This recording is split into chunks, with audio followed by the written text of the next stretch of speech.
Really, when it comes to water conservation, we've really stepped it up in the past 20 years, and we do a great job. But again, we're dealing with a drought, we're dealing with climate change, and now with a new allotment of water, we're going to have to do even more to adapt.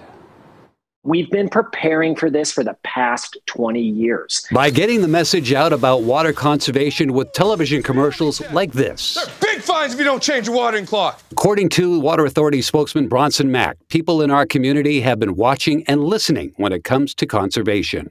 We've seen our population grow here by 800,000 people. We've seen more economic diversification take place within our economy. Yet we've been able to do that while reducing our consumption of Colorado River water by 23%. That's a pretty good record we should be proud of. But this year, our water allotment from the Colorado River will be 7% lower than last year. At this point, we are still doing well, but we need to do better.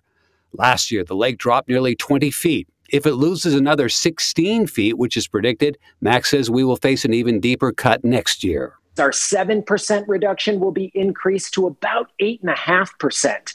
Indoor water use is not the problem, according to Mac. Our indoor water use really has a very limited, finite impact on our overall water supply. That's because all indoor water is reclaimed, treated, and returned to the lake. The lake level continues to drop because of evaporation and outdoor water use.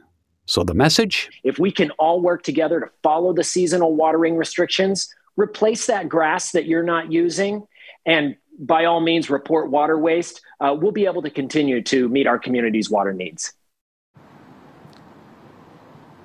And of course, it also means getting rid of useless grass, which is something that the government is already planning on doing. For instance, traffic circles like the one behind me, or grass around industrial and commercial properties. Changing that out will save a whole lot more water. And that only can mean good news for us here in Southern Nevada. Reporting live, Les Griffin, Fox 5 News, local, Las Vegas.